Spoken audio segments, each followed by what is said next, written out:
आप तो बड़े बाप के बेटे हैं, आप समझौता कहाँ करेंगे?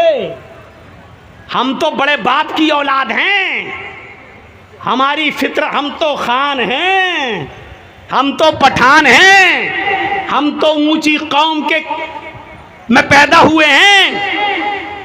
डायलॉग देखो, सर कटाना गवारा है, सर झुकाना गवारा नहीं। ये मौका था, ये महल था, आई लव मोहम्मद का जुलूस निकालना और लेके चलना और वरगलाना और कहना और चीखना कि हम तो निकालेंगे मोहम्मद के नाम पर हमारी जानें भी कुर्बान। और जब डंडे बरसे और लाठियां चली तो चप्पल गिन नहीं पा रहे थे कि कितनी चप्पलें हैं। कहां चली गई थी वो मोहब्बत?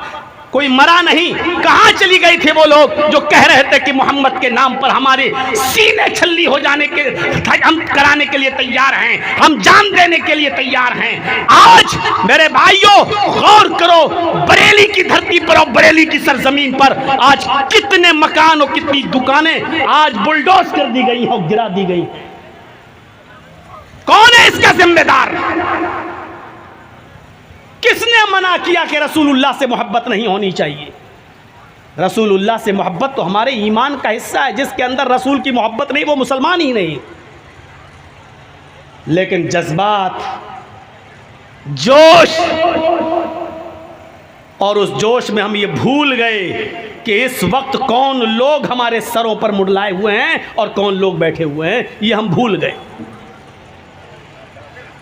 अल्लाह के नबी भी अपने सहाबा के साथ निकले थे, मदीने से चल चुके थे, हुदैबिया के मकाम पर पहुंच चुके थे। और यहाँ जितने लोग बैठे, पूछिए हज करने गए होंगे, उम्रा करने गए होंगे, हुदैबिया का मकाम देखा है?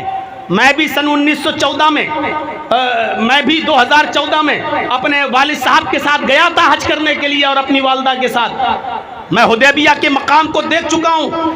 मक्के से कोई 7 मील की दूरी पर बस मदीने से चले अल्लाह के रसूल और आपके सहाबा, जिसमें अबू बकर भी हैं, उमर भी हैं, हजरत अली भी हैं, बड़े बड़े सहाबा मौजूद हैं।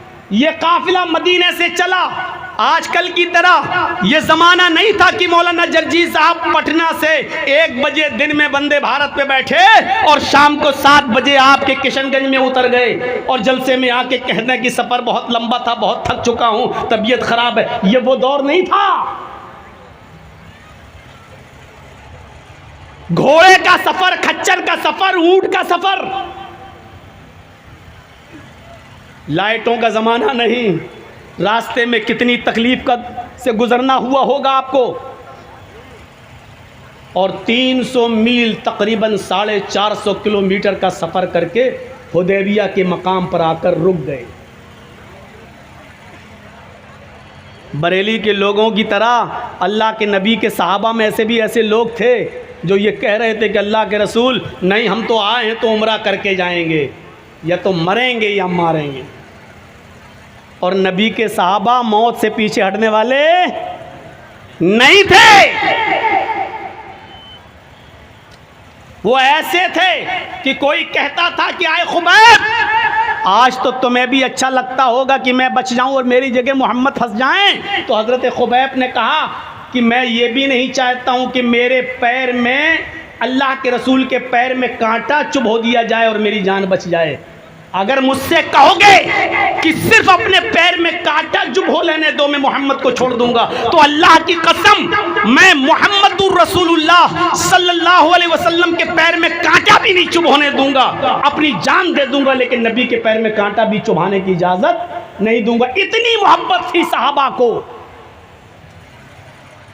हजरत उमर कह भी रहे हैं, हजरत उमर थोड़े जज्बाती जोश, अल्लाह के रसूल इतनी दूर से आए हैं, हम रुक जाएंगे? इधर मक्के में ऐलान कर दिया गया, कोई भी आए कत्ल कर दो, किसी को आने नहीं दिया जाएगा। अल्लाह के नबी और आपके सहाबा हुदैबिया के मकाम पर रुक जाते हैं। अब सुनिए मुसलमानों, फितना किस तरीके से रोका गया। और हमारी ये बात बहुत काम आएगी, आज के इस दौर में भी काम आएगी, इस इलेक्शन के ज़माने में भी काम आएगी।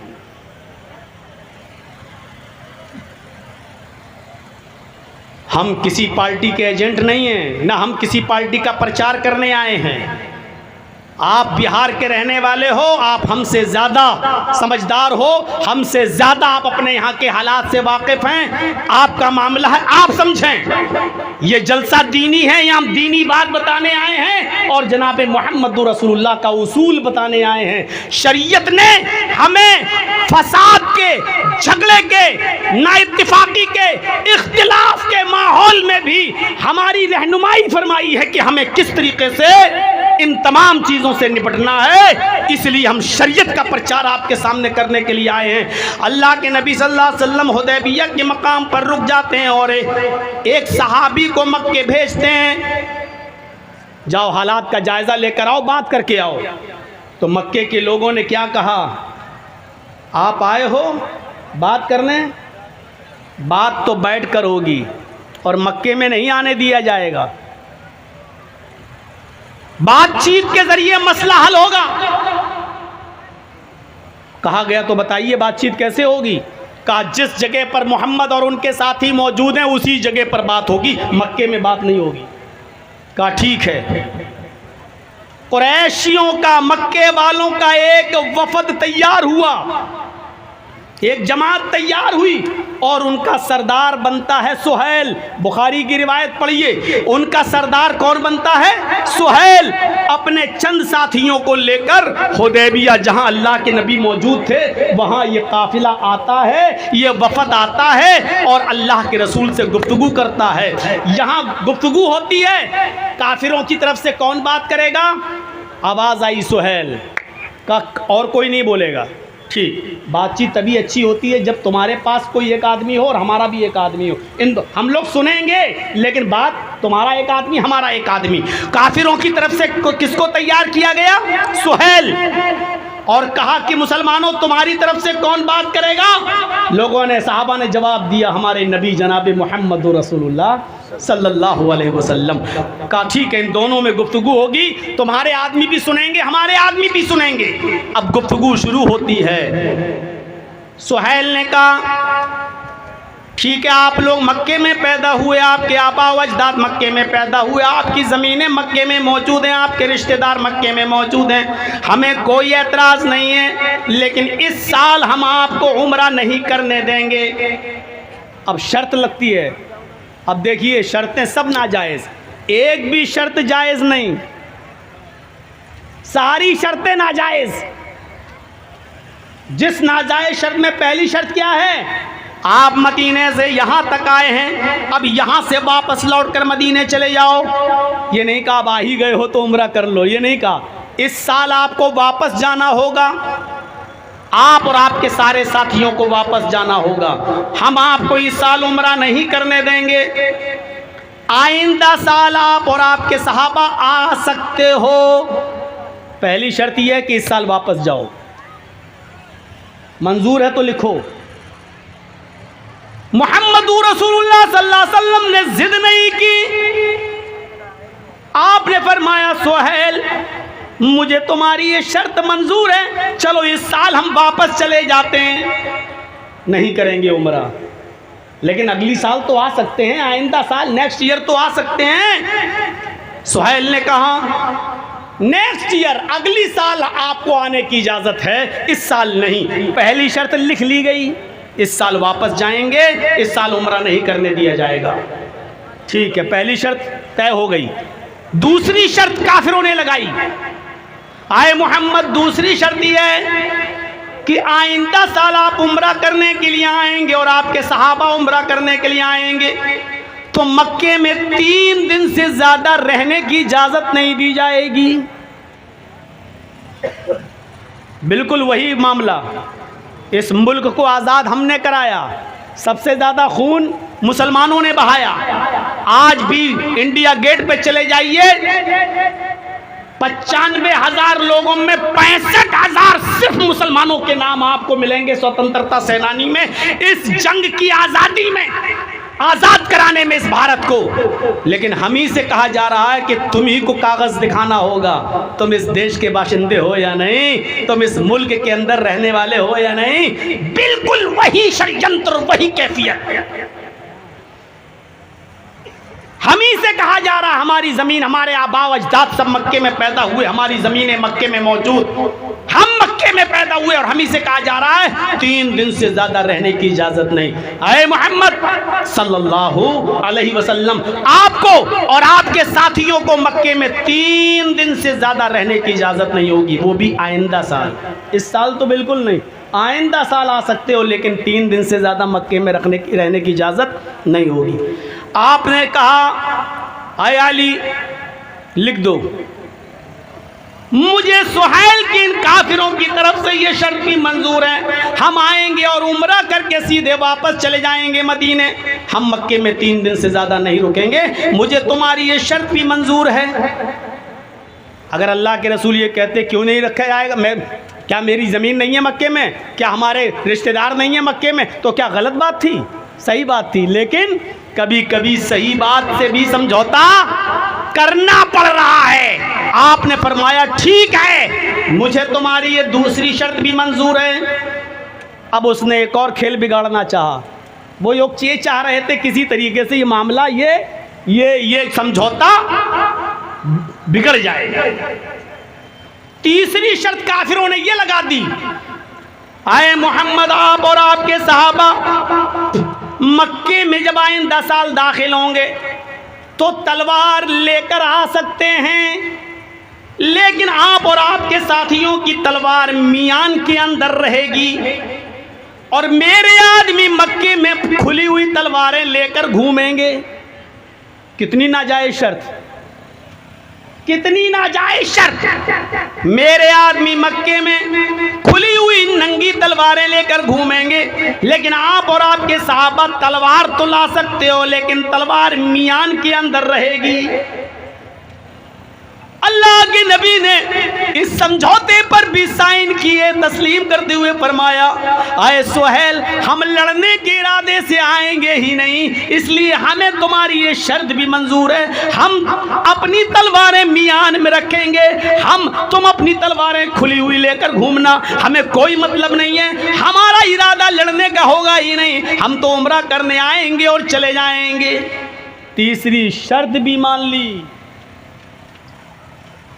आज एक मामूली आदमी नहीं मान सकता,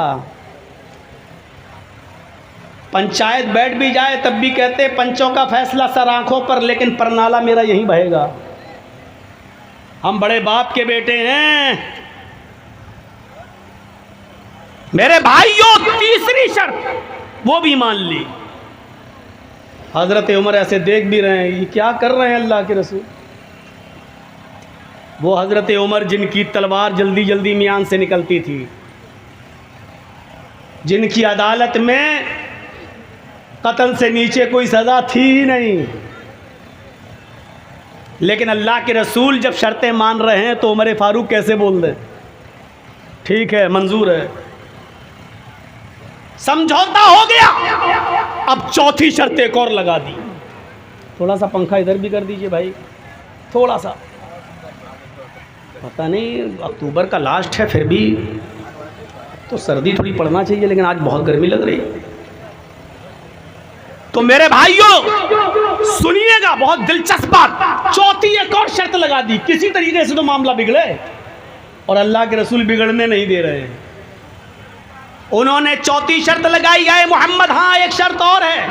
आपने कहा अब क्या है? कहा एक शर्त और है। कहा क्या? कि अगर मेरा कोई काफिर आदमी, मेरा कोई मक्के से आदमी अगर भागकर मदीने जाएगा और आप लोग अगर उसको पकड़ लेते हैं तो मेरा आदमी आपको वापस करना होगा, मेरा आदमी आपको लौटाना पड़ेगा। अगर कोई आदमी मक्के से भागकर मदीना जाता है और आप गिरफ्तार कर लेते हैं तो मैं जब चाहूं अपना आदमी ले सकता हूं, मेरा आदमी आपको वापस करना होगा।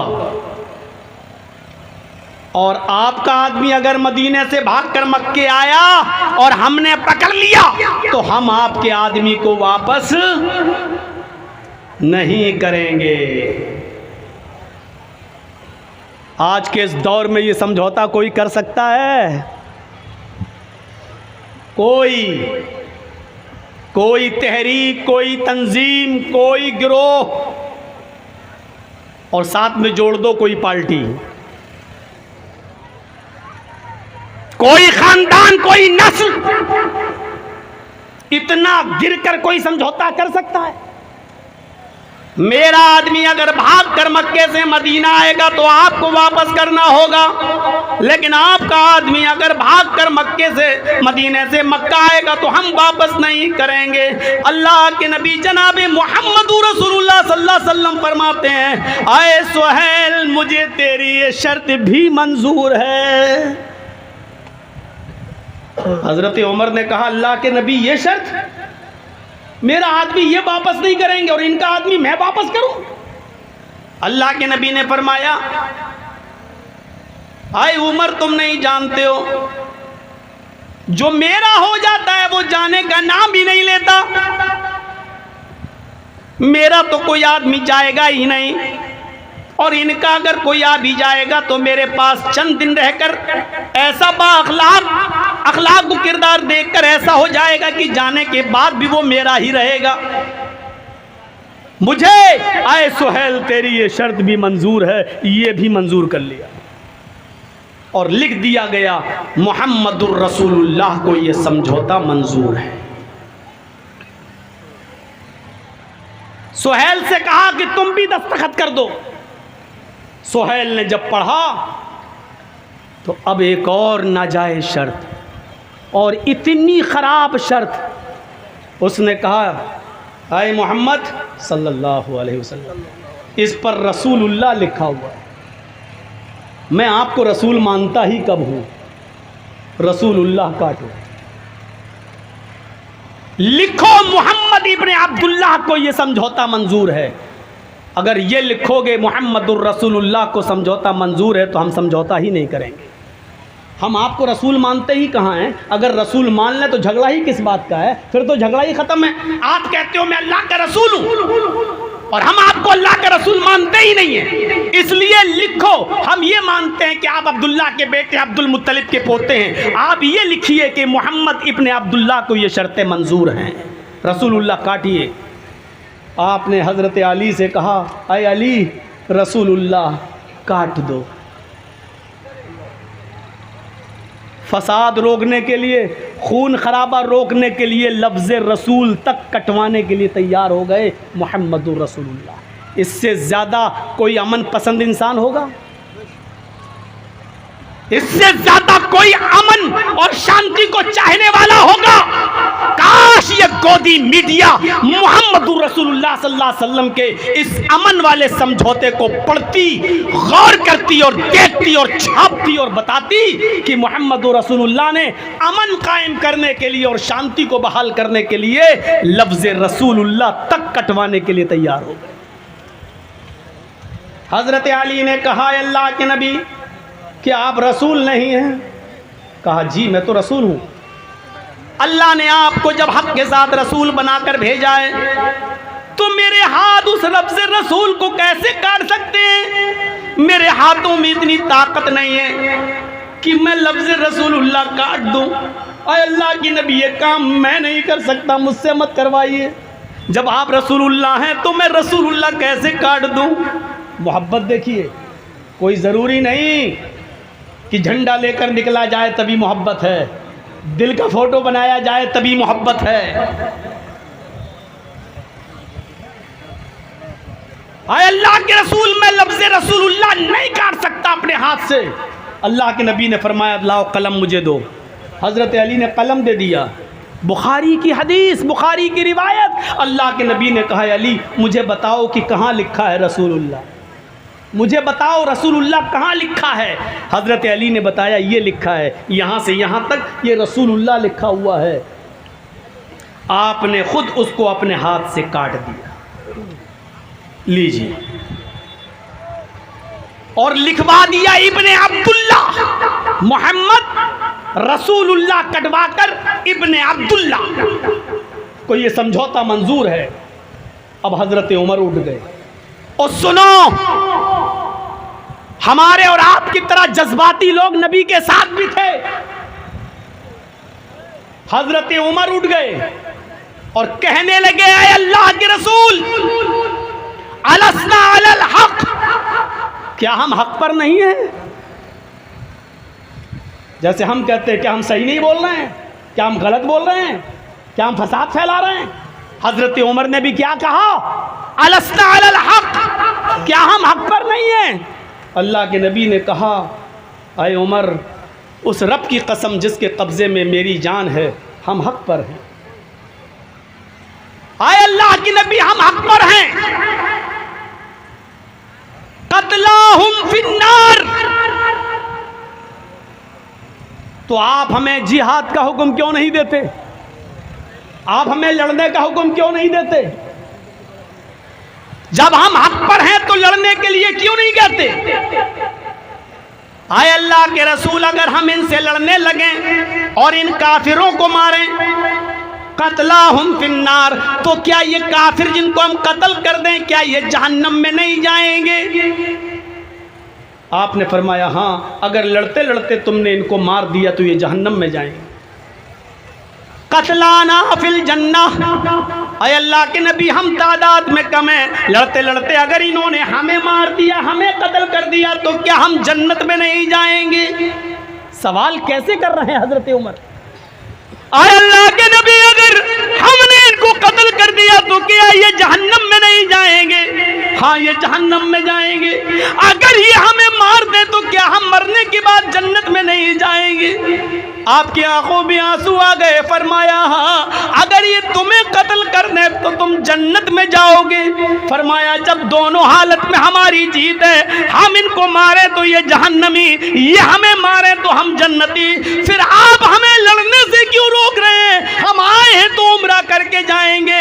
अल्लाह के नबी फरमाते, उमर, मैंने समझौता कर लिया है, मैंने वादा कर लिया है, मैंने सिग्नेचर कर लिया है। जो मैं देख रहा हूं वो तुम नहीं देख रहे, जो मैं समझ रहा हूं वो तुम नहीं समझ रहे, जो मुझे जो दिखाई दे रहा वो तुम्हें नहीं दिखाई दे रहा है। आज अगर दबकर समझौता करेंगे तो कल मक्का पे हम कब्जा कर लेंगे, और आज अगर हम लड़ गए तो लड़कर मरकर यहीं खत्म हो जाएंगे। फिर कोई अल्लाह अल्लाह कहने वाला न होगा, फिर हमारी तादाद घट जाएगी। इसलिए अभी वक्त का तकाजा है कि इनसे समझौता कर लो।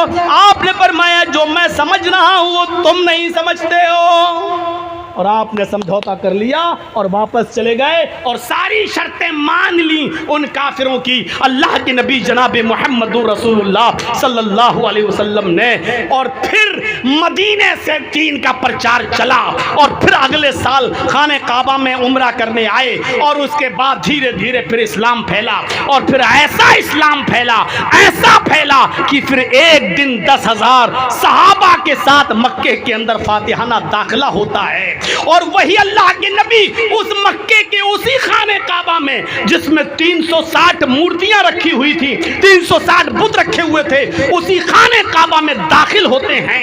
हजरत अली के कांधे पर सवार होते हैं, आपके हाथ में छड़ी होती है, और खाने काबा में घुसकर एक एक बुत को छड़ी से गिराते जाते और कहते जाते, जाल हक व ज़हक़ल बातिल इन्नल बातिल कान ज़हूक़ा, जाल हक व ज़हक़ल बातिल इन्नल बातिल कान ज़हूक़ा। हक आ गया और बातिल मिट गया, हक आ गया और बातिल मिट गया, और बातिल को तो मिटना ही था। हक आ गया और बातिल मिट गया, और बातिल को तो मिटना ही था, खत्म होना ही था। एक एक करके एक एक बुत को गिराते जाते और यही कहते जाते, हक आ गया और बातिल मिट गया, और बातिल तो मिटने ही वाला था। ये कहते गए और मक्के को 360 बुतों से पाको साफ कराया, और मक्के के अंदर फातिहाना दाखिला हुआ। अगर अल्लाह के रसूल उस वक्त समझौता न करते तो क्या मक्के में शानदार फातिहाना दाखिला होता।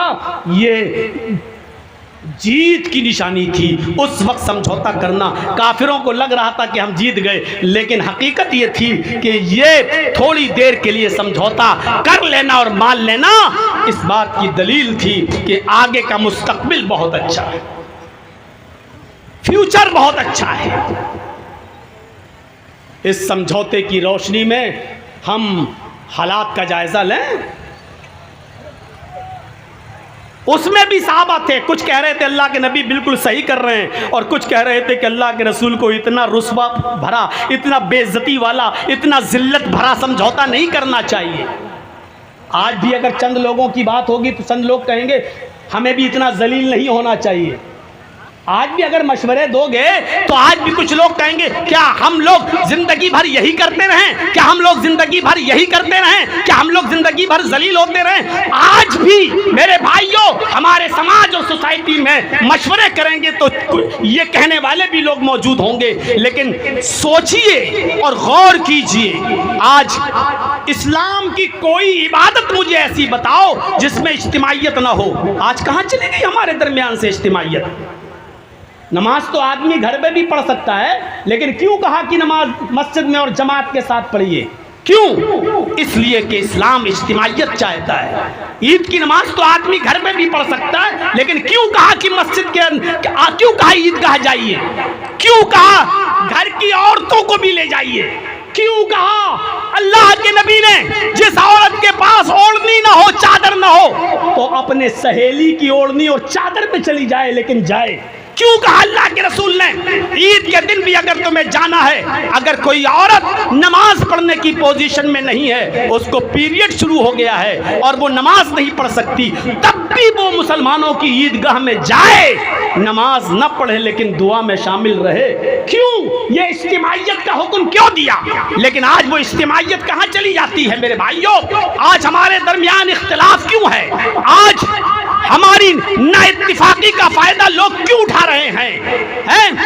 इलेक्शन का दौर है तो हमें बांटा जाएगा, और इलेक्शन का दौर खत्म हो जाएगा तो उसके बाद भी हम बटेंगे, तब मसलकों के नाम पे बटेंगे। तेरे पीछे मेरी नमाज नहीं, मेरे पीछे तेरी नमाज नहीं। और मुरादाबाद जैसे कांड होंगे कि मुरादाबाद में अगर किसी बरेलवी आदमी की नमाज जनाजा कोई देवबंदी मौलवी पढ़ा दे तो बरेलवी मौलवी फतवा देता है कि पूरे गांव के तमाम सुन्नियों के निकाह टूट गए, और वो बैठेगा और फिर सबका निकाह पढ़ाना शुरू कर देगा। 5 साल तक हम हनफी, मालिकी, शाफई, बरेलवी, तेरी मस्जिद मेरी मस्जिद, तेरा निकाह मेरा निकाह, ये कर करके लड़ कर हम अपनी जिंदगी बर्बाद कर लेते हैं। और इलेक्शन का दौर आ जाता है तो हमारे वोटों में इंतशार पैदा करा के हमें अलग अलग बांट कर मेरे भाइयों हमारी कमजोरी का नाजायज फायदा उठाया जाता है। मेरे भाइयों, ये कौम जब तक मुंतशिर रहेगी, जब तक बड़ी रहेगी, जब तक इज्तिमाइयत इसके अंदर नहीं आएगी, इसी तरीके से हम और आप जलील होते रहेंगे, रुस्वा होते रहेंगे, ख्वार होते रहेंगे। और आज मैं डंके की चोट पर कहता हूं, डंके की चोट पर कहता हूं कि इस वक्त कोई हमारा अपना नहीं है। जिसको बुरा लगे लगता रहे, जो जिस पार्टी का मानने वाला हो मानता रहे, होता रहे। इस वक्त कोई भी हमारा नहीं है, कोई भी हमारा नहीं है, किसी पर भी भरोसा करने के लायक नहीं है। हमें किसी ने कुछ भी नहीं दिया है। मगरमच्छ और घड़ियाली के आंसू बहाने वाले सब इस वक्त हमारे साथ आ रहे हैं, लेकिन हमारे साथ कोई नहीं है। ये आपको सोचना है, हमें सोचना है कि इस वक्त आप ये सोचो कि हमारा कोई है, वो तो कोई नजर नहीं आएगा। अब ये सोचना तुम्हारा काम है कि सबसे कम नुकसानदेह कौन है। नुकसान दे तो सब हैं, लेकिन ये सोचना तुम्हारे लिए जरूरी है कि कम नुकसान किस में है। तुम अगर ये सोचो कि ये आ जाएगा तो हमें फायदा होगा, माफ कर दीजिए, तुम्हें कुछ नहीं मिलना है, तुम्हें कोई कुछ नहीं देगा। तुम बादशाह नहीं बन सकते हो, तुम रहबर नहीं बन सकते हो, लेकिन ये सोचो कि इनमें कम नुकसानदेह कौन है। हम और आप ये सोचें कि इस वक्त हम उस हॉस्पिटल में मेरी बीवी एडमिट है कि हमारी बीवी की डिलीवरी हो रही है और डॉक्टर ने कह दिया है कि साहब हम या तो आपकी बीवी को बचा सकते हैं या बच्चे को बचा सकते हैं। अब बताओ दोनों में से हम किसको बचाएं? हमारे लिए तो दोनों चीजें नुकसानदेह हैं। बीवी जा रही है तब भी हमारा नुकसान, बच्चा जा रहा तब भी हमारा नुकसान। लेकिन इस वक्त हमें फैसला लेना है कि बीवी को बचाया जाए या बच्चे को। कम नुकसान क्या है? तो दिल पे हाथ रख के कहना पड़ेगा डॉक्टर साहब बीवी को बचा लो, बच्चा जा रहा तो जाने दो, बीवी रहेगी तो बच्चे और भी आ जाएंगे, और बच्चा अगर जा रहा तो जाने दो, लेकिन बीवी को बचा लो। बच्चा जा रहा वो भी हमारा नुकसान, लेकिन इस वक्त आपको छोटा नुकसान तो बर्दाश्त करना पड़ेगा। हमारा कोई नहीं है इस वक्त हमारा, ये आपको सोचना पड़ेगा। और फिर किसको क्या करना है ये आप जाने, आपका मामला है, आपका इलाका है। हम यूपी में आकर किसी पार्टी का कोई प्रचार करने नहीं आए हैं। फ़ोन तो बहुत लोगों ने घुमाए मेरे पास, ताज्जुब होगा इतने फ़ोन आए मेरे पास, लेकिन मैंने कहा कि नहीं, सियासी स्टेज कोई हम शेयर नहीं करेंगे, किसी भी सियासी स्टेज पर हम नहीं जाएंगे। क्या लालच नहीं दिया गया, लेकिन कोई सियासी स्टेज नहीं। लेकिन हाँ, इज्तिमाइयत हम ज़रूर बरकरार रखने की बात कहेंगे। मुसलमानों, जब तुम मुत्तहिद थे, जब तुम मुत्तफिक थे, तो तुम्हें नहीं मालूम तुम क्या थे। आज बाकायदा लड़ाई हो रही है हमारे यूपी में। आइए हमारे यूपी में जाइए और देखिए। बिहार आने से पहले मेरे पास नोटिस आ चुका है, यहाँ आने से पहले आप जहां भी प्रोग्राम करने जाएंगे कोई सियासी बात आप नहीं करेंगे। बिहार में बाकायदा वहां का चीफ मिनिस्टर बोलता है ये लड़ाई 80 और 20 की है, 80 और 20 की है। बाकायदा एक ऐसा बयान देता है जो संविधान के खिलाफ है, जिस पर इलेक्शन कमीशन को एक्शन लेना चाहिए। लेकिन नहीं, क्योंकि सारे लोग उनके परवुर्दा हैं और उन्हीं के टुकड़ों पे पल रहे हैं, इसलिए कोई एक्शन नहीं ले सकता है। ये लड़ाई बाकायदा ऐसा कर दिया गया है। इसलिए मेरे साथियों, मुत्तहिद हो जाओ, मुत्तफिक हो जाओ। तुम्हारे इलाके का इलेक्शन डिपेंड करेगा हिंदुस्तान के इलेक्शन।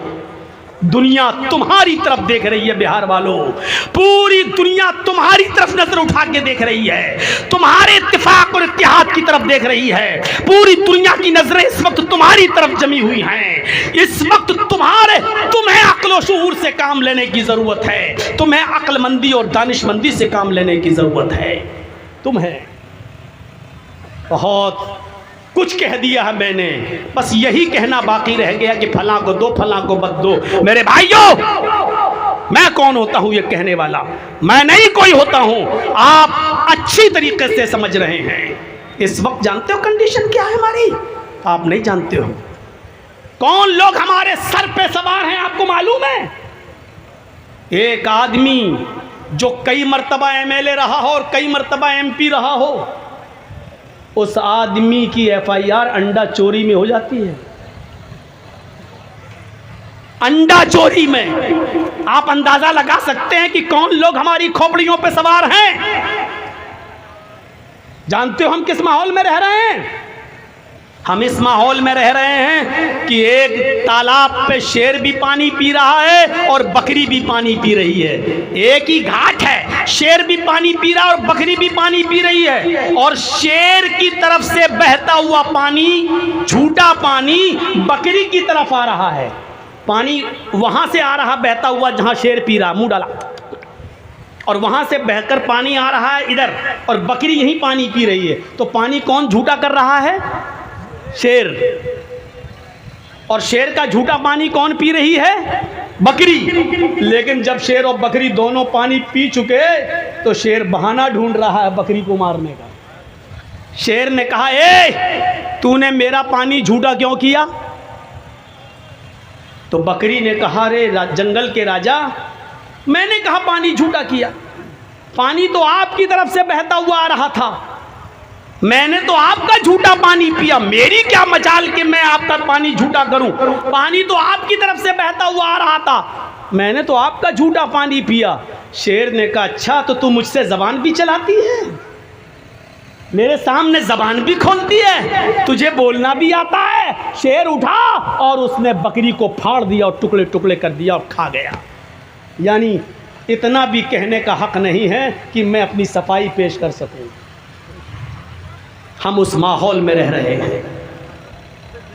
वही उत्तर प्रदेश जहां कभी प्रोग्राम ख़त्म नहीं होते थे, आज मस्जिद में भी अगर प्रोग्राम मुझे करना होता है तो परमिशन लेना पड़ती है। और जहां मौलाना जर्जीस का नाम आ जाए, LIU रिपोर्ट दे देता है कि नहीं, फसाद फैल सकता है, फितना फैल सकता है।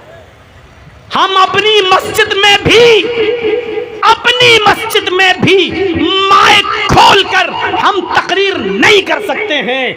इस माहौल में हम और आप रह रहे हैं, और आप यहां सोच रहे हैं कि हमारा कौन?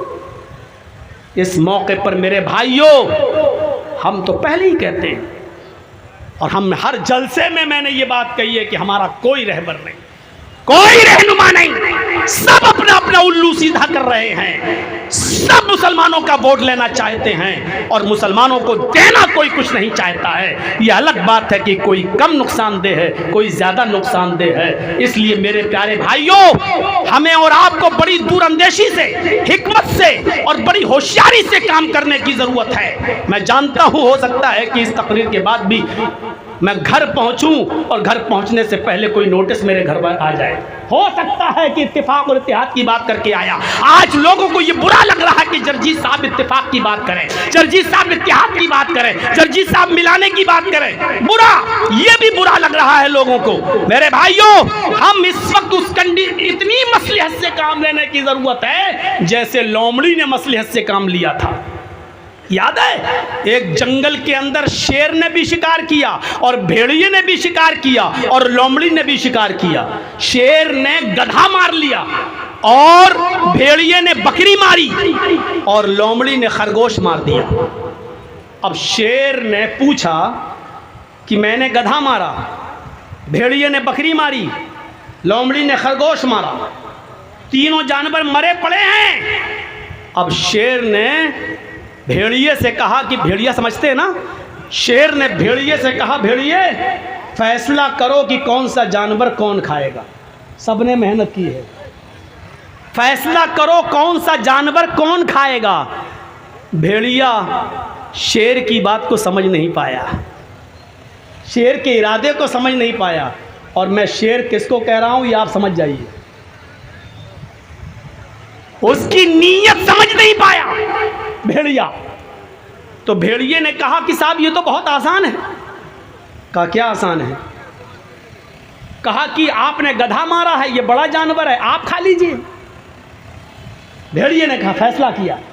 और मैंने बकरी मारी है तो मैं बकरी खा लेता हूं, और लोमड़ी ने खरगोश मारा है, लोमड़ी खरगोश खा लेती है। शेर ने कहा इधर आ, इधर आ, इधर आ। उनको लाया, पकड़ा और गर्दन दबाई और फाड़ दिया। कमीना, ये फैसला करता है? ये फैसला है तेरा? ये कौन सा फैसला है? तुम गधा खा लो, मैं बकरी खा लूंगा। लोमड़ी ने खरगोश मारा, लोमड़ी खरगोश खा लेगी। जबकि फैसला बिल्कुल सही था, फैसला गलत नहीं था, सही था, लेकिन उसकी नीयत नहीं समझ पाया भेड़िया। शेर ने उसको फाड़ दिया, खा दिया।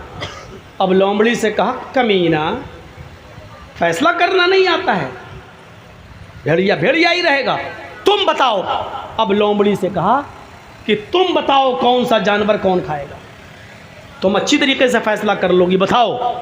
लोमड़ी मौके की नज़ाकत को समझ गई।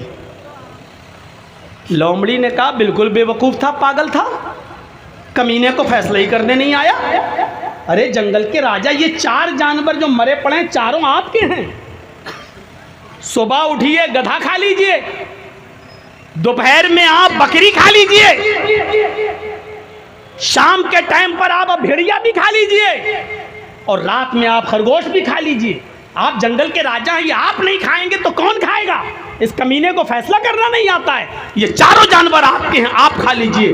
भेड़िए ने कह दराओ, शाबाश, तू बहुत अच्छा फैसला करती है, बहुत एक्सपर्ट है फैसला करने में, बड़ी माहिर है तू फैसला करने में। अब शेर ने लोमड़ी से पूछा, इतना अच्छा फैसला करना तूने कहाँ से सीखा? लोमड़ी ने कहा, इसी भेड़िए से सीखा। लोमड़ी ने बहुत अच्छा जवाब दिया। लोमड़ी ने कहा, इसी भेड़िए से सीखा है। जबकि लोमड़ी का फैसला गलत था, लेकिन मसलहत का तकाजा ये था, अपने आप को बचाना था, इसलिए उसने क्या फैसला किया?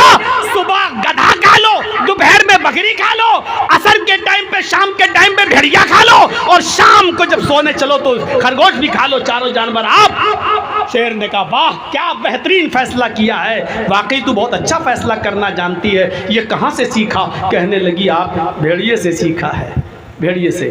कमीना, सच्ची बात न कहता तो आज ये हाल ना होता, मर गया। तो मसलहत अपना कर अपने आप को बचा लेना, और हालात का इंतज़ार करना। जैसे मोहम्मदुर रसूलुल्लाह ने सुलह हुदैबिया के मौके पर नाजायज़ शर्तें मानकर अपने आप को और सहाबा को बचाकर वक्त का इंतज़ार किया, और फिर एक वक्त आया कि फातिहाना तौर पर मक्के में दाखिला हुआ और मक्के के अंदर एंट्री हुई। मेरे प्यारे साथियों, ये बातें हमें और आपको सोचना चाहिए और गौर करना चाहिए। यही हिकमत और दूरअंदेशी, और पूरा इस्लाम हिकमत से भरा पड़ा है, पूरा इस्लाम हिकमत से भरा पड़ा है। आपको मालूम है, एक सहाबी आए, नए नए इस्लाम लाए और कहने लगे, सुनन दारमी की रिवायत, अय अल्लाह के रसूल, देखिए हिकमत क्या थी, अय अल्लाह के रसूल मैं नया नया मुसलमान हुआ हूँ। आपने कहा अल्लाह बरकत दे। कहा अल्लाह के रसूल एक लड़की से दोस्ती है, क्या मैं उसके साथ जा सकता हूँ? जिना करना चाहता हूँ, उससे मेरी ताल्लुकात कायम है।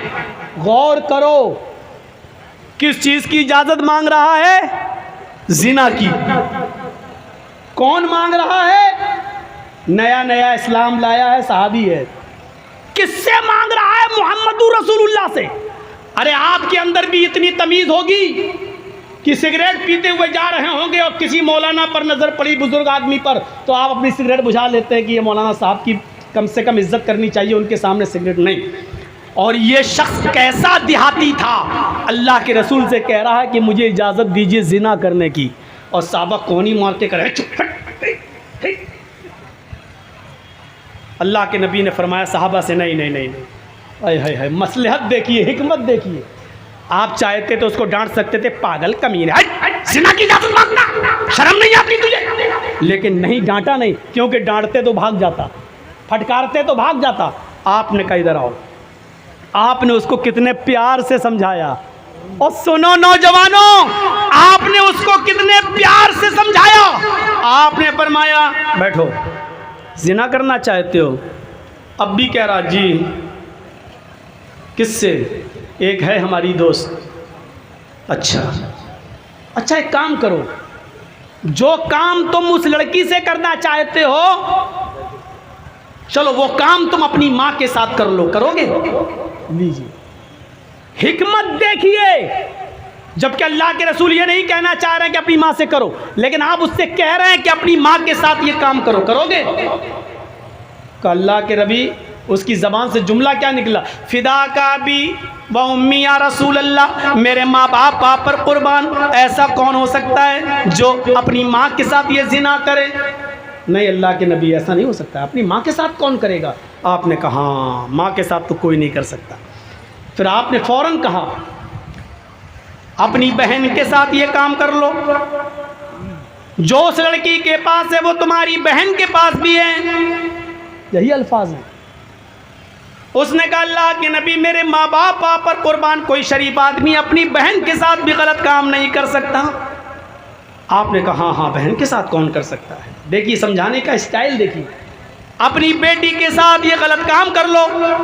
उसने कहा अल्लाह के नबी, मेरे माँ बाप आप पर कुर्बान, ऐसा शरीफ इंसान अपनी बहन अपनी बेटी के साथ कौन होगा जो जिना करेगा?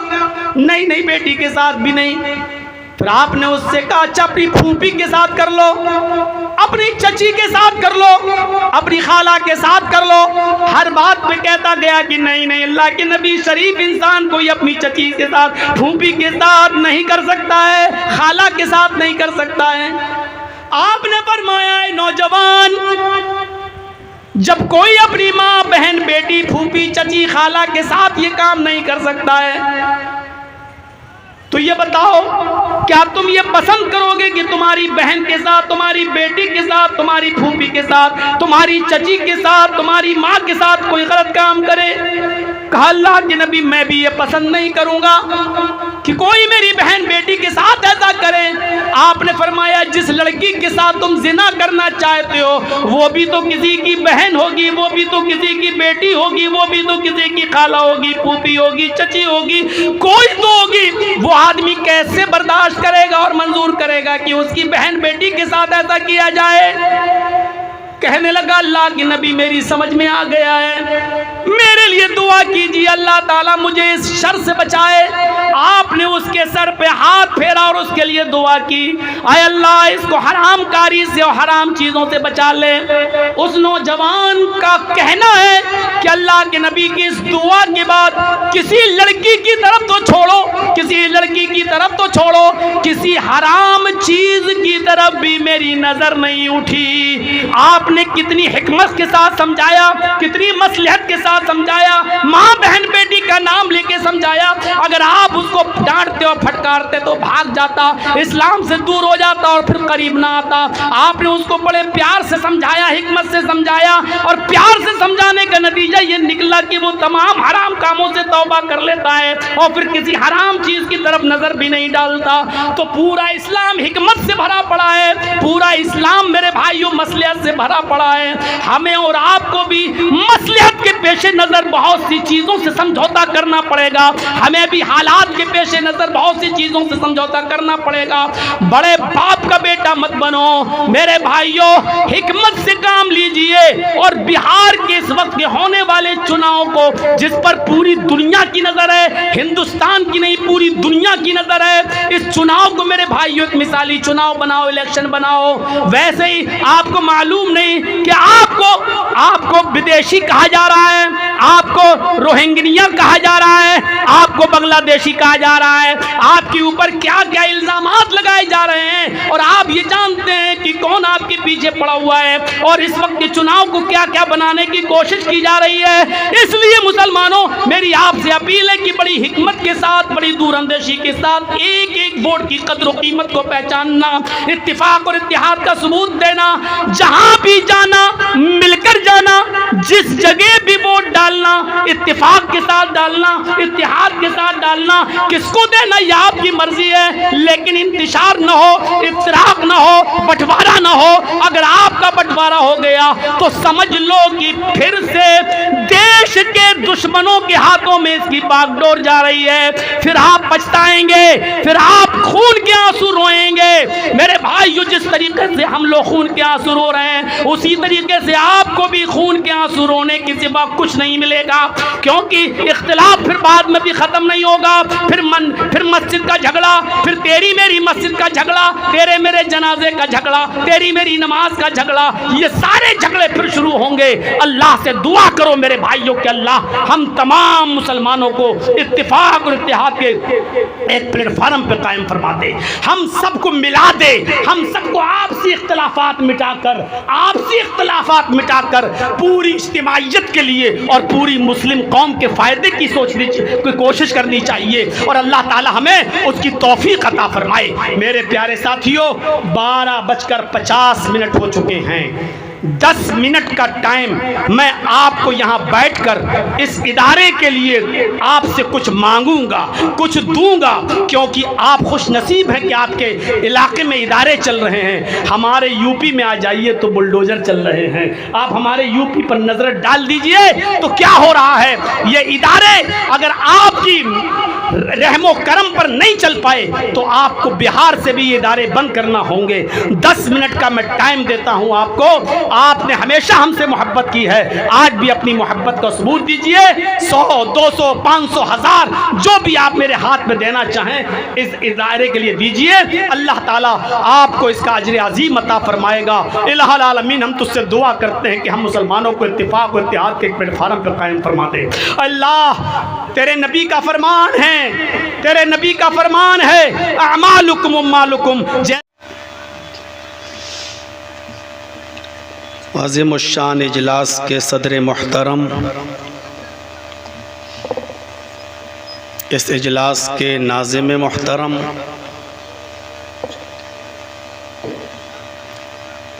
इस इजलास के रूह रवां, कहा है जनाब रहमान साहब, स्टेज पर बैठे हुए मुअज़्ज़ज़ व मुअक्कर उलमाए किराम, मदरसा हाजा का पूरा स्टाफ, अराकीन व मेम्बरान,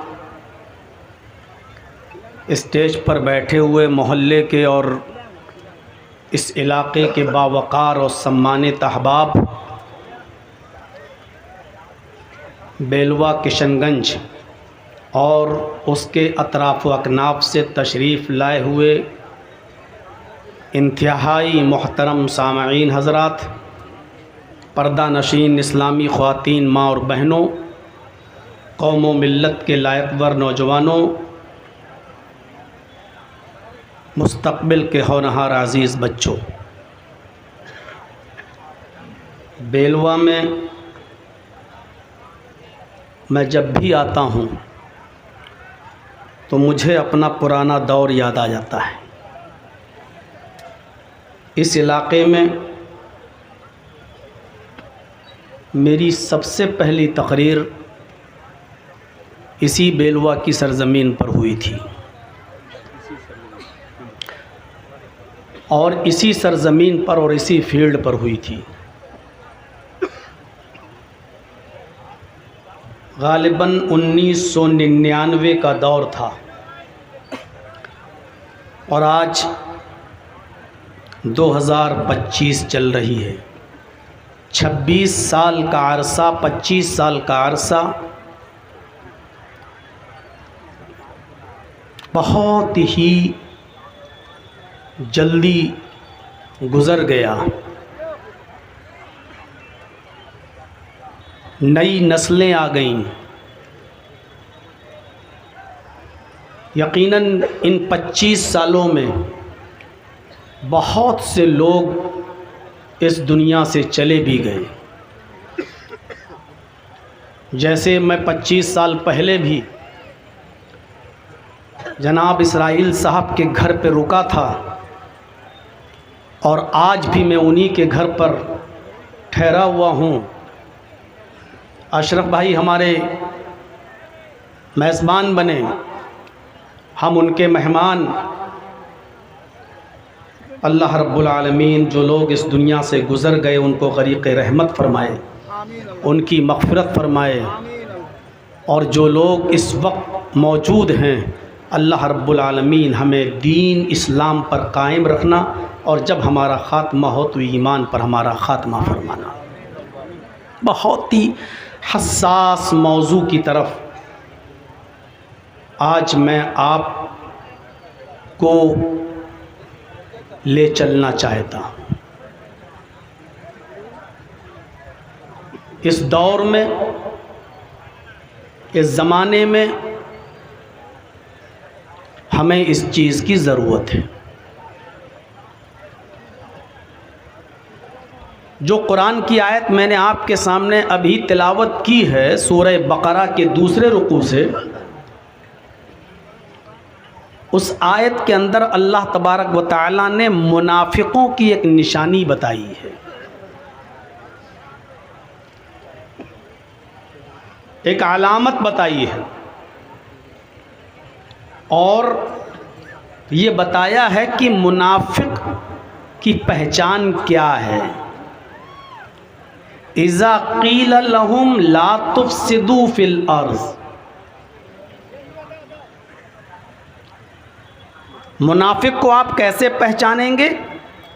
बहुत सी अलामतें हैं, लेकिन यहाँ मैं एक अलामत बतला रहा हूँ आपको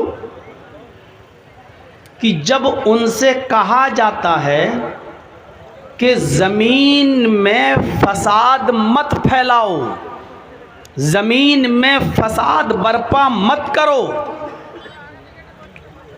तो मुनाफिक आदमी झट से ये जवाब देता है इन्नमा नहनु मुस्लिहून, हम तो इस्लाह कर रहे हैं, हम फसादी नहीं हैं।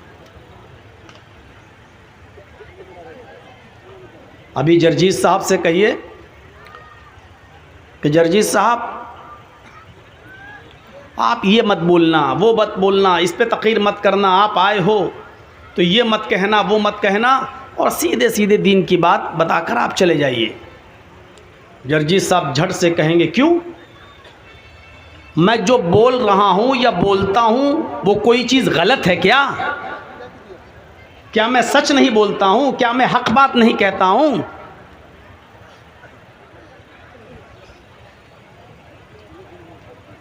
अब आप हमारी गलती बताइए कि मैंने क्या गलत कहा है। यहाँ यही बात कही जा रही है। हक बात बोलना गलत नहीं है, हक बात को गैर मौके पर और गैर महल पर बोलना यह गलत बात है। जिस वक्त जिस चीज की जरूरत हो उस वक्त वो बात बोली जाए तो ठीक है।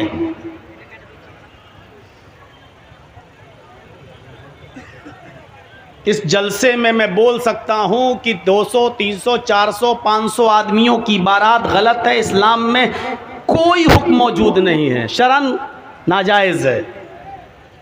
हम इस जलसे में बोल सकते हैं, जुमे के खुतबे में बोल सकते हैं कि किसी भी लड़की वाले के यहाँ खाना खाने की कोई शरई दलील नहीं मिलती कि लड़की वाले के यहाँ खाना खाया जाए, और लड़की का बाप भी मेहमानों को अपने घर बुलाकर उनको खाना खिलाए और बेहतरीन से बेहतरीन डिशेस बनाकर खिलाए। शरीयत में लड़की वाले के लिए खिलाने की कोई जिम्मेदारी नहीं, वलीमा है जो लड़के के ऊपर और लड़के के वालों पर ज़रूरी है कि वो करें। औलिम वलो बिशातिन, अगरचे एक बकरी ही क्यों ना हो लेकिन वलीमा करो, वलीमा है। लेकिन लड़की वाले के यहाँ नहीं। इस जलसे में मैं बोल रहा हूँ ठीक है, जुमे के खुतबे में बोल रहा हूँ ठीक है, लेकिन जर्जीस साहब को आपने बारात की दावत देती और जर्जीस साहब को निकाह पढ़ाना है, बाराती भी आ गए हैं, बारात भी पहुंच गई है, पंडाल भी लग गया है, मैरिज होम भी लगा है, लाइटें भी जल रही हैं, 400-500 आदमियों की बारात भी आ गई है।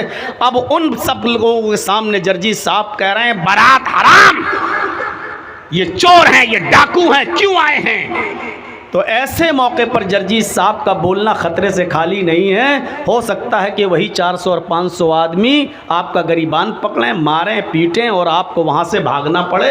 अब आप जर्जीस साहब कह रहे हैं क्या मैंने गलत बात बोली है, क्या सही नहीं है? जर्जीस साहब आप बोले तो सही हो, लेकिन मौका और महल तो देखते कि मौका और महल क्या है। इसी मौके और महल के पसे मंज़र में अल्लाह के नबी ने फरमाया, मन रा मिनकुम मुनकरन फलयुगय्यिरहु बियदिही, जब तुम किसी बुराई को अपनी आंखों से देख लो तो कोशिश करो उसको अपने हाथ से रोकने की, अपने हाथ से उसको मिटाओ, उस बुराई को अपने हाथ से रोको। लेकिन उसके फ़ौरन बाद ही अल्लाह के नबी ने फरमा दिया व इल्लम यस्तति फबिल्लिसानी, अगर हाथ से उस बुराई को दूर करना मुमकिन न हो तो ये नहीं कहा कि लड़ो, ये नहीं कहा कि झगड़ा करो, ये नहीं कहा कि ज़बरदस्ती उसको मिटाओ। अगर हाथ से किसी बुराई को रोकने में फितना फैल सकता है, फसाद बर्पा हो सकता है, लड़ाई हो सकती है, झगड़ा हो सकता है, तो तुम वहाँ उस बुराई को हाथ से मत रोको, फबिलिसानी ही, अपनी ज़बान से मना करो। लेकिन कभी कभी ज़बान चलाना भी बड़ा मुश्किल हो जाता है, और ज़बान से कहने में भी फितना और फसाद फैल सकता है। इसलिए अल्लाह के रसूल ने यह नहीं कहा कि ज़बान से हर हाल में कहो और उस बुराई को ज़बान से कहकर मिटाओ, नहीं।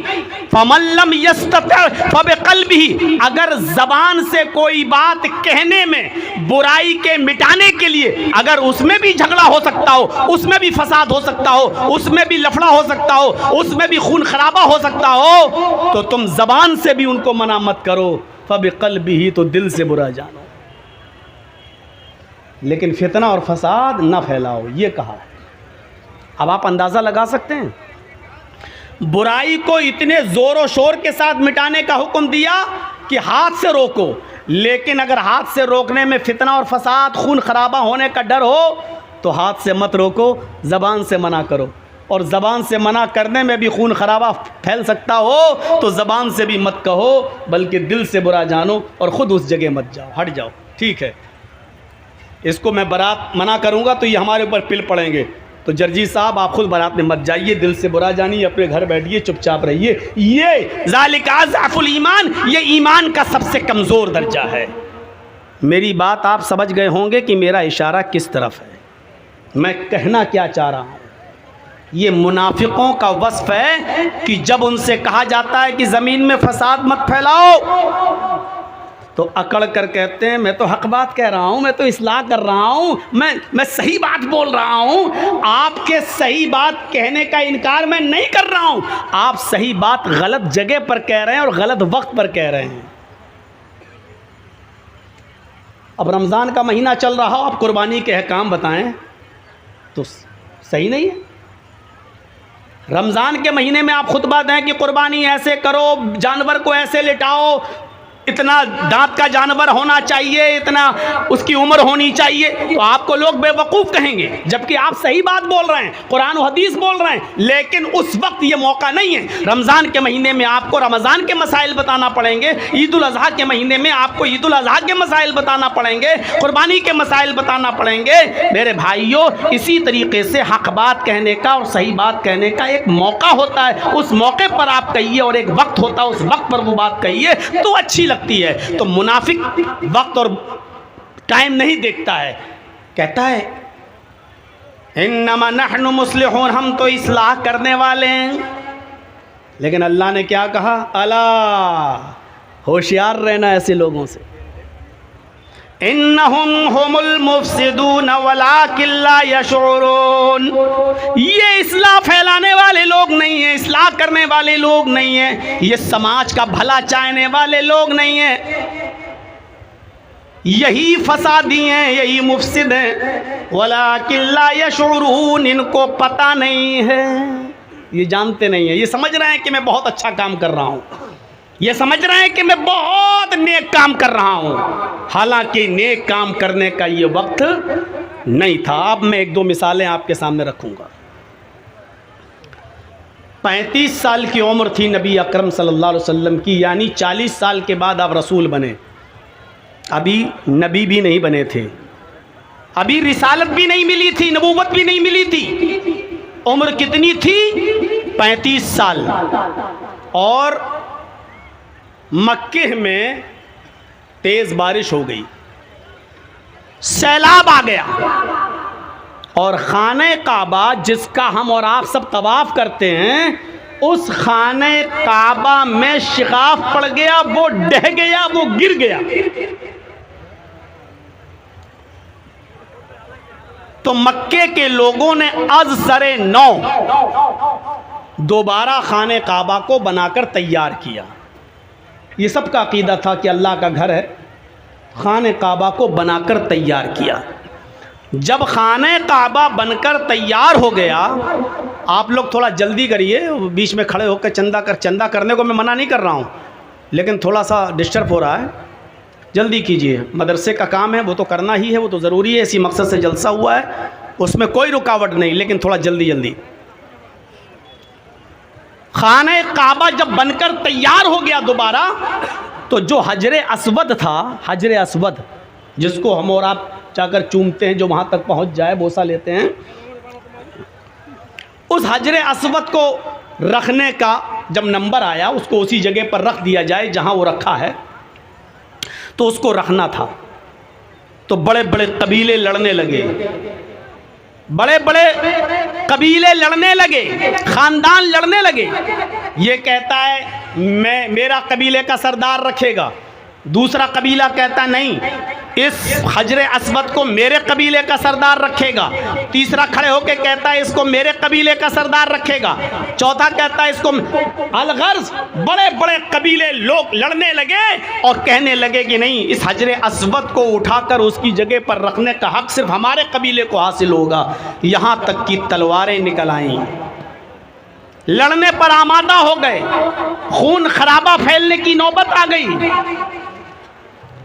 खून खराबा फैलने की नौबत आ गई। अब आप लोग अपनी जगह पर बैठे रहिए, जिसको जब कोई नजराना तोहफा मदरसे को देना हो सदका, तो इंशाअल्लाह मैं आपको मौका दूंगा, तकरीर के बाद मैं बैठूंगा, मुझसे मुसाफा भी करिएगा और मेरे हाथ पर इस मदरसे के लिए आपको कुछ देना भी होगा। आप उसकी जेब से मैं निकालूंगा ज़रूर, अपनी मोहब्बत देखूंगा। 26 साल से करते चले आ रहे हैं, अब तक बुला रहे हैं, तो आज भी देखता हूँ कि आपको कितनी मोहब्बत है हमसे और मेरी कितनी बात मानते हैं। लेकिन बीच में उठ कर थोड़ा डिस्टर्ब मत कीजिए। तो मेरे भाइयों सुनिए, खून खराबे की नौबत आ गई, तलवारें निकल आईं, फितना फैल गया। तो उस वक्त एक बुज़ुर्ग आदमी खड़ा हुआ कौम का और कहने लगा, लड़ो नहीं, खून खराबा अच्छी बात नहीं है। एक काम करते हैं कि आज सब लोग अपने घर पे जाओ, हजर अस्वद को यहीं रहने दो, आज सब लोग अपने घर पे जाओ, कल सुबह सबसे पहले खाने काबा में जो आ जाएगा, सबसे पहले खाने काबा में जो आ जाएगा उसी को जज मान लिया जाएगा, उसी को फैसल मान लिया जाएगा, और वो जो फैसला करेगा उसके फैसले को हम और आप सब तस्लीम कर लेंगे। वही जज होगा, वो जो फैसला करेगा उसका फैसला माना जाएगा। सब लोग इस बात पर मुत्तफिक हो गए कि हाँ चलिए, कल सबसे पहले जो खाने काबा में आएगा वो जज होगा, और वो जो फैसला करेगा उसका फैसला सब मान लेंगे। तो हर आदमी को ये उम्मीद थी कि सबसे पहले मैं ही आऊँगा, हम सोएंगे ही नहीं आज रात में, सबसे पहले हम ही आएंगे खाने काबा में।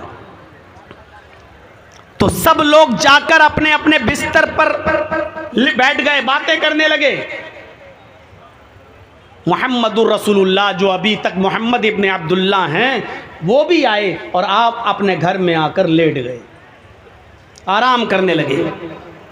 जो जल्दी सोता है अमूमन वो जल्दी उठ जाता है, और कभी कभी रात भर जागने के चक्कर में आदमी को बिल्कुल, जब रात की जवानी होती है तो आदमी की आंख लग जाती है। स्टेशन पर बैठे हैं, 12 बजे से बैठे इंतज़ार कर रहे हैं, पता चला गाड़ी 2:30 बजे आएगी, फिर वो 3 बजे आएगी, फिर 3:30, अचानक आंख लग गई, पता चला गाड़ी आई और चली भी गई और हम बैठे रह गए। जो लोग आए वो रात भर जागते रहे, लेकिन ऐन मौके पर जब सुबह होने वाली हुई तो उनकी आंख लग गई, और मोहम्मद इब्ने अब्दुल्ला आते ही सो गए थे, इसलिए सुबह जल्दी उठ गए और खाने काबा में सबसे पहले पहुंच गए। अब जब इन लोगों की आंख खुली, ये लोग भागते हुए जब पहुंचे खाने काबा, तो क्या देखते हैं कि खाने काबा का दरवाज़ा खुला हुआ है, और जब ये लोग अंदर पहुंचते हैं काफिरीन मक्का, तो क्या देखते हैं, मोहम्मद इब्ने अब्दुल्ला पहले से मौजूद हैं। तो जानते हो इन सब की ज़बान से क्या जुमला निकला? जैसे ही इन लोगों ने मोहम्मद इब्ने अब्दुल्ला को देखा तो इनकी ज़बान से जो जुमला निकला वो जुमला ये था, क़द जाअनल अमीन, क़द जाअनस सादिक़, हमारे पास अमानतदार आ गया, हमारे पास एक सच्चा इंसान आ गया। मुझे थोड़ा डर लग रहा है, ये लाइट आंख मार रही है, डीजल कहीं ख़त्म होने वाला ना हो। थोड़ा पहले से बोल के रखिए, नहीं तो फिर एकदम अंधेरा हो जाएगा, फिर लोगों को बीड़ी और सिगरेट पीने का मौका मिल जाएगा।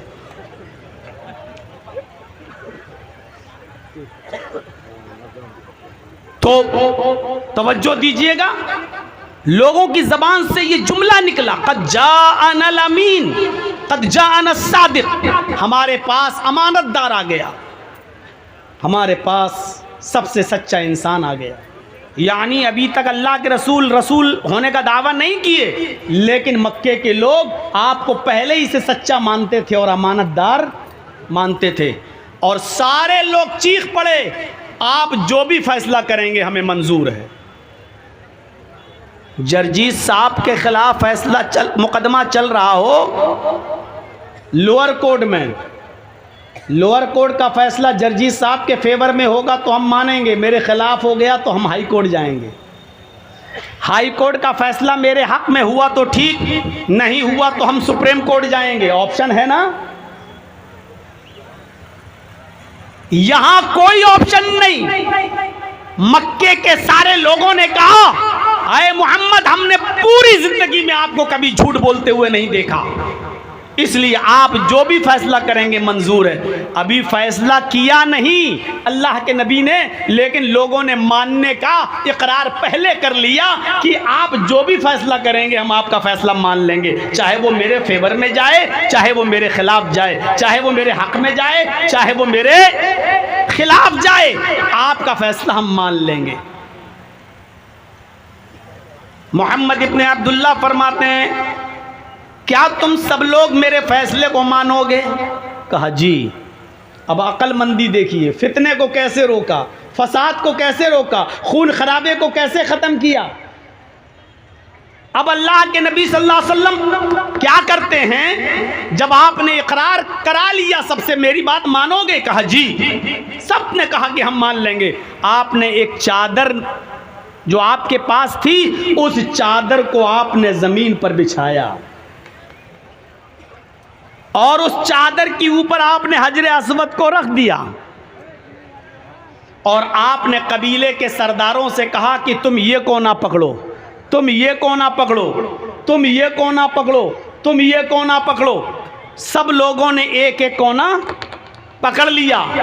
जो चार बड़े बड़े कबीले लड़ रहे थे आपस में, उन चारों कबीलों के सरदारों से आपने चादर का एक एक कोना पकड़वा दिया और फिर आपने कहा इसको उठाओ। सब लोगों ने उसको चादर को उठाया। हजर अस्वद भी उठ गया जो उस चादर में रखा हुआ था, हजर अस्वद भी उठ गया। आपने कहा इस चादर को लेकर चलो खाने काबा के पास। सब लोग उस चादर को लेकर आए। जब खाने काबा तक पहुंचे तब अल्लाह के रसूल ने उसको, हजर अस्वद को अपने हाथ से उठाकर वहाँ पर रख दिया जहाँ पर वो आज भी मौजूद है। अपने हाथ से उठाकर रख दिया। इस फैसले से सब खुश हो गए। हर कबीले का सरदार ये कहने लगा कि हजर अस्वद को मैंने उठाया, वो कहता मैंने उठाया, वो कहता मैंने उठाया, चौथा भी कह रहा मैंने उठाया, और सबको कोई शिकायत का मौका नहीं मिला। ये थी अल्लाह के नबी सल्लल्लाहु अलैहि वसल्लम की अक्लमंदी, ये थी नबी अकरम सल्लल्लाहु अलैहि वसल्लम की दूरअंदेशी। और नबी बनने से पहले जिस नबी की अक्लमंदी और दूरअंदेशी का ये आलम हो, तो नबी बनने के बाद उस रसूल की अक्लमंदी और दूरअंदेशी का आलम क्या हो। फितना और फसाद किस तरीके से रोक दिया। जो कौम तलवार से नीचे किसी की बात ही नहीं करती थी, इतनी लड़ाका कौम, एक कबीले की बकरी दूसरे के कबीले के खेत में चली गई, एक बकरी इस कबीले की उस कबीले के किसी आदमी के खेत में चली गई, उसने उसको डंडा मार दिया, उस बकरी के टांग में चोट आई, बकरी लंगड़ाते हुए अपने घर आई। इस कबीले के लोग उस कबीले के लोगों से लड़ने लगे, तूने मेरी बकरी को लाठी क्यों मारी। उसने कहा तेरी बकरी मेरे खेत में कैसे आई। बकरी तो बच गई, लेकिन दोनों कबीले मेरे भाइयों लड़ाई लड़ते हैं तो ये लड़ाई 27 साल तक चलती रहती है और रुकने का नाम नहीं लेती। आप अंदाजा लगाएंगे कितनी खतरनाक कौम थी ये। बकरी नहीं मरी, बकरी की सिर्फ टांग टूटी, लेकिन दोनों कबीलों में जब लड़ाई हुई तो ये लड़ाई 27 साल तक चलती रही। और 27 साल के बाद जब आपस में मिलन होता है, मुलाकात होती है, दोनों कबीलों को मिलाया जाता है, उस वक्त दोनों कबीलों के अफराद के मरने वालों की तादाद गिनी जाती है तो पता चलता है कि दोनों कबीलों के तकरीबन 40,000 अफराद अब तक मर चुके हैं। एक बकरी के चारा खाने की वजह से। कितनी खतरनाक कौम थी। इस कौम को इंसान बनाया मोहम्मदुर रसूलुल्लाह सल्लल्लाहु अलैहि वसल्लम ने। वज़कुरू निअमतल्लाहि अलैकुम इज़ कुंतुम अदाअन फ़अल्लफ़ बैन क़ुलूबिकुम फ़अस्बहतुम बिनिअमतिही इख़वाना। तुम अल्लाह की उस नेमत को याद करो जो उसने तुम्हारे ऊपर बर्पा की, जो उसने तुम्हारे ऊपर नाफिज की, जो उसने तुम्हारे ऊपर बरसाई। इज़ कुंतुम अदाअन, आपस में तुम एक दूसरे के दुश्मन थे, आपस में तुम एक दूसरे के हरीफ थे, आपस में तुम एक दूसरे के दुश्मन थे। फ़अल्लफ़ बैन क़ुलूबिकुम, अल्लाह ने तुम्हारे दिलों में उल्फत डाल दी, अल्लाह ने तुम्हारे दिलों में मोहब्बत डाल दी। फ़अस्बहतुम बिनिअमतिही इख़वाना, तो तुम अल्लाह की इस नेमत से आपस में भाई भाई बन गए। ऐसी कौम को अल्लाह के नबी ने मोहब्बत से, अखलाक से भाई भाई बना दिया। एक दूसरे के लिए लड़ने, एक दूसरे को मारने वाले एक दूसरे के लिए अपनी जान देने लगे, एक दूसरे के लिए अपनी जान निछावर करने लगे। ऐसा भाई बना दिया मोहम्मदुर रसूलुल्लाह सल्लल्लाहु अलैहि वसल्लम ने। इसलिए हमें और आपको ये देखना है कि मौका और महल क्या है। हर सही बात हर वक्त नहीं बोली जाती, हर सही काम हर वक्त नहीं किया जाता, यह भी सुन लीजिए। वक्त और मौके की नजाकत को देखकर शरीयत उसमें भी हमारी रहनुमाई करती है। अल्लाह के रसूल और आपके साहबा उम्रा करने ही तो आ रहे थे, जो रोक दिया गया और नहीं करने दिया गया, और काफिरों ने कह दिया अगर मक्का में घुस जाएं मोहम्मद और मोहम्मद के साथी तो उनको कत्ल कर दो और गर्दनें उड़ा दो। मैं पूछना चाहता हूं, क्या उम्रा करना गलत था? मक्के में अल्लाह के नबी और साहबा पैदा हुए, हम जहां पैदा हुए हम ही को वहां घुसने नहीं दिया जा रहा है, हम ही को वहां घुसने से मना किया जा रहा है। उस मंजर को आप सुनेंगे? हैं? सुनिए, आप सोचेंगे कि अल्लाह के रसूल ने इतना दबकर समझौता किया?